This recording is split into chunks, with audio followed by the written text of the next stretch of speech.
Prayer for Marilyn Monroe. Lord, embrace this muchacha known everywhere on earth by the name Marilyn Monroe, though that was not her real name. But you know her real name, given to the orphan girl raped at 9, and the little shop girl who at 16 had wanted to kill herself, and who now presents herself before you without any makeup, without her press agents, without photographers, and without signing autographs, alone like an astronaut facing the galactic night.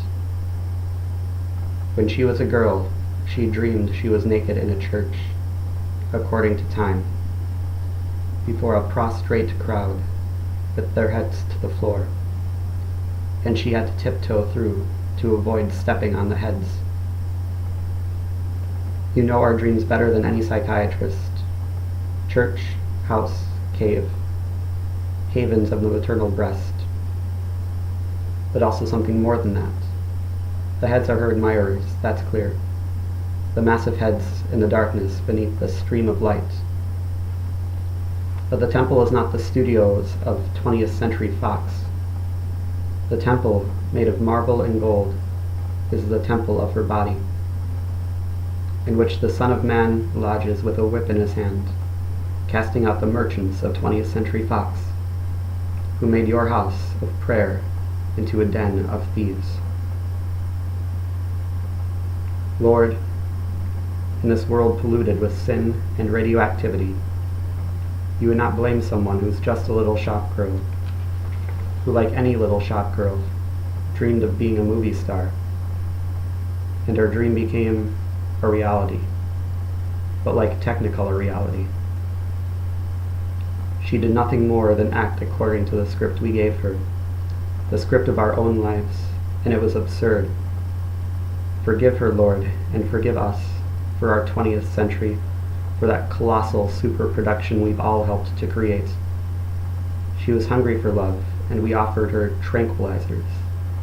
For her sadness that we are not saints, she was prescribed psychoanalysis. Remember, Lord, her growing terror of the camera, and her hatred of makeup, insisting on making herself up for each scene, and how her horror grew ever greater, and ever greater her lack of punctuality at the studios. Like any little shop girl, she dreamed of being a movie star, and her life was unreal, like a dream a psychiatrist interprets and files away. Her romances were a kiss with eyes closed, and when the eyes open, they discover it occurred under spotlights, and the spotlights have gone dark, and they take down the 2 walls of the chamber.